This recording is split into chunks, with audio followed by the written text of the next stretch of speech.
Hello, and welcome to our 2023 Legislative Preview. I'm Marty Ranowski, CEO of the Pennsylvania Medical Society. And with me today is Dave Thompson, our Senior Director of Government Relations. Dave, thanks for joining me today. You're welcome. Thank you. Before we jump into 2023, I'd really like to talk about this last legislative session in 21 and 22. PAMED had a lot of positive impacts on legislation and really pieces that help move care forward. Can you talk a little bit about that to our audience? Sure. This year saw final passage of prior authorization reform, something we have been working on for 6 or 7 years now. So we are extraordinarily happy that that bill has finally crossed the finish line.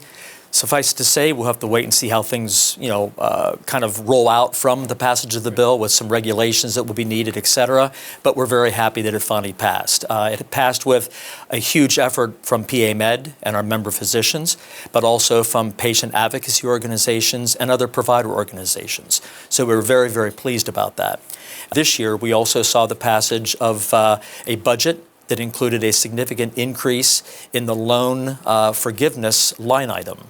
So Pennsylvania has a loan forgiveness program for residents who are going to practice in rural or underserved areas of the state, and it provides now another $4 million for that program, which is pretty significant. It is significant. We also saw passage of IMG legislation.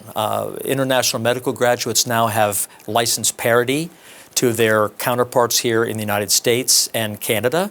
So international medical graduate now only has to complete 2 years of residency training before they can apply for a license, whereas before they needed to complete 3 years. So that is an improvement. We also saw some changes to ancillary surgical facilities.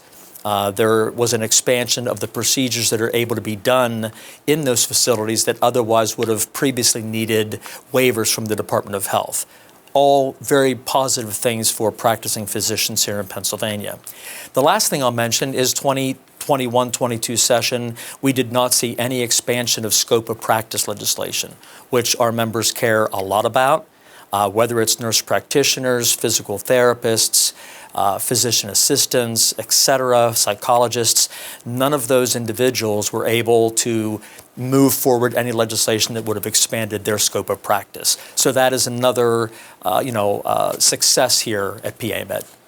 Thank you for that update. And really, these are significant pieces. Like you said, with the ASCs, that's expansion of care. With IMGs, they're getting into the workforce quicker. So these are having real positive impacts on our 12.8 million citizens in Pennsylvania.